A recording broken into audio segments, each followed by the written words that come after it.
Hello everyone. Today I will show you how I made a cooling solution for the Radxa Cubie A7S mini computer. This little board looks innocent, but don't let its size fool you. It has 8 CPU cores. My model comes with 6 GB of RAM, supports 4K video, and it is powerful enough for servers and even AI projects. But there is one simple rule. More power means more heat. And heat is never a good friend of electronics. Here you can see my homemade heatsink attached to the Radxa Cubie A7S. With this heatsink, the CPU temperature reaches around 70 degrees Celsius. That is not dangerous. But why not make it even cooler? So today we will add an active cooling fan on Radxa Cubie A7S computer. Here I have a small 5-volt 3-wire fan. It fits perfectly on top of my heatsink. There's only one problem. The fan connector on the computer board is tiny.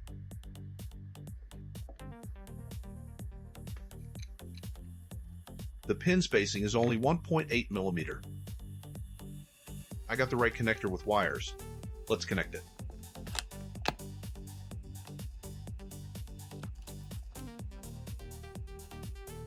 On the board, the first pin is ground. The second pin is PWM. The third pin is plus 5 volts.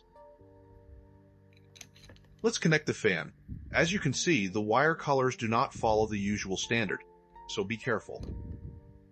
Using the most professional method possible, just pushing the wires into the connector. Great, the fan spins, but there is one small problem. It runs at full speed all the time, and it is loud enough to sound like a tiny jet engine.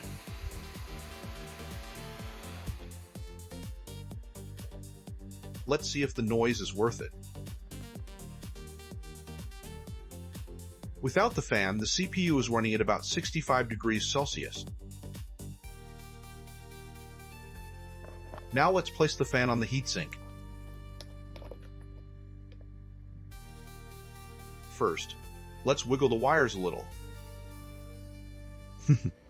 so they actually make contact. Classic DIY engineering. And here is the result. The temperature drops to around 40 degrees Celsius. That is a huge difference. But the noise is still annoying. I want the fan speed to change automatically with the CPU temperature. As I mentioned before, this fan has 3 wires, but the yellow wire is not a PWM input. It is a tachometer output used to measure the fan speed. Unfortunately, the Radxa Cubie A7S cannot read this signal.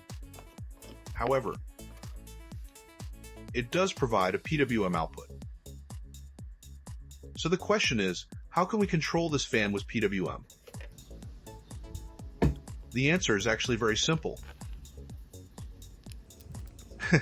We only need one MOSFET transistor and a couple of resistors.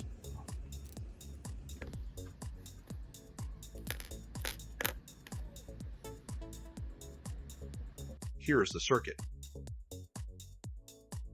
The idea is very simple. The plus 5 volts from the Radxa board go directly to the fan,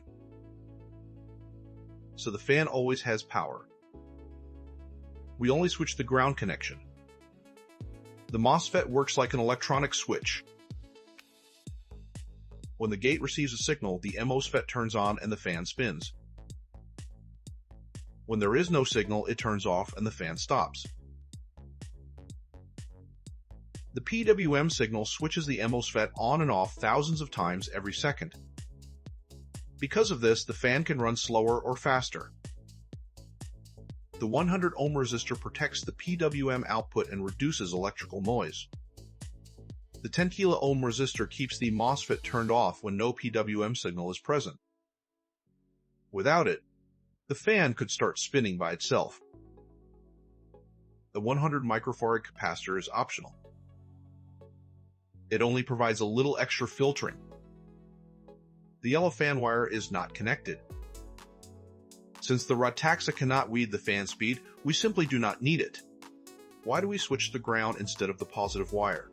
Because an N-channel MOSFET works best this way. It is simple, efficient, and this is how most PWM fan controllers are built. Enough theory, let's see if this actually works. Before we continue, please don't judge my soldering. This is not a beautiful PCB. It is just a quick prototype. First, I solder the wires coming from the computer. Then I prepare the fan wires.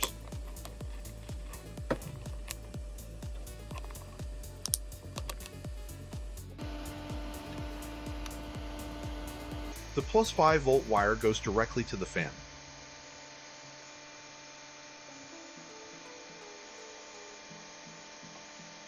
Next comes the MOSFET.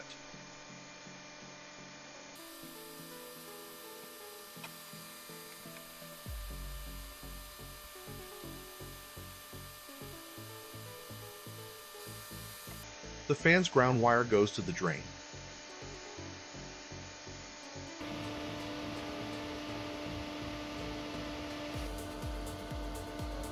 The source goes to ground.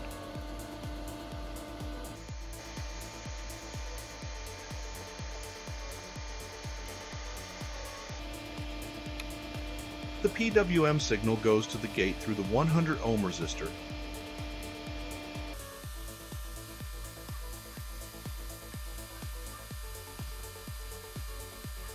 Finally, I add the 10 kilo ohm resistor between gate and ground. Well, I have to admit, this prototype looks terrible. But in electronics, looking good is optional. Working correctly is much more important. So, what do you think? Will this ugly little board actually work? If it does, I will build a much smaller version using SMD components. It should be several times smaller and look much more professional.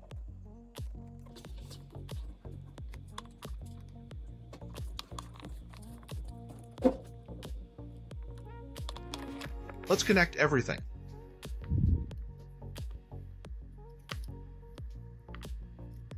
Although I have to admit, this prototype takes up almost half the size of the Radxa board itself.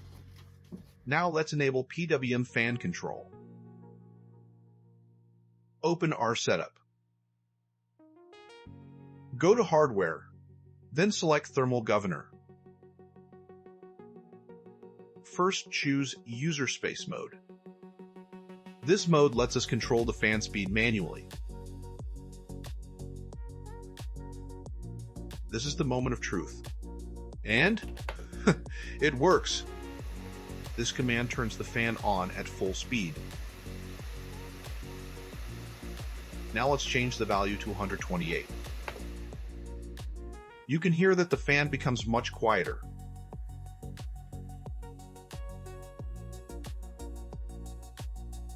And what happens if we set the value to 0? Exactly. The fan stops completely.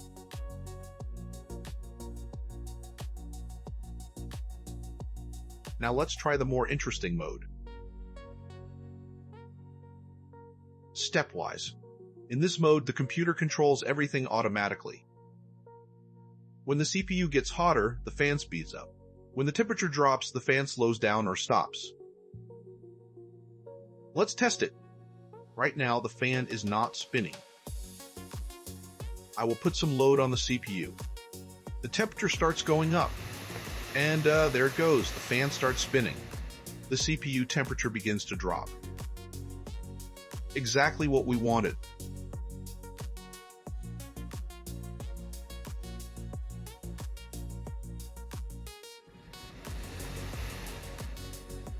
Let's compare the results one more time. Without the fan, the CPU reaches about 63 degrees Celsius. As soon as I place the fan on the heatsink, the temperature drops quickly. And when a safe temperature is reached, the fan turns off automatically. Right now, the Cubie A7S is also doing hardware H.264 video encoding.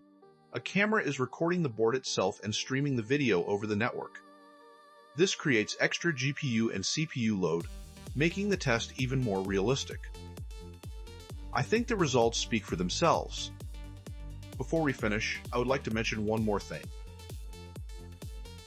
The older Radxa Cubie A7S already has an official cooling fan available. You can find it on the manufacturer's website.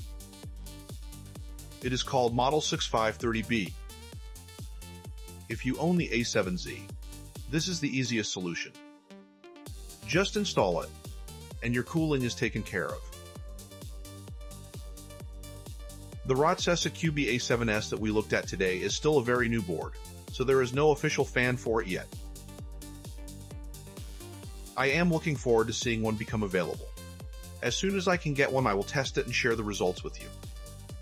Until then, if you want to keep your A7S cooler and enjoy automatic PWM fan control, you can use the solution I showed in this video. If you enjoyed this video or found it useful, let me know in the comments. Maybe you have an even better idea for this project. If you liked the video, don't forget to leave a like and subscribe to the channel. See you in the next one.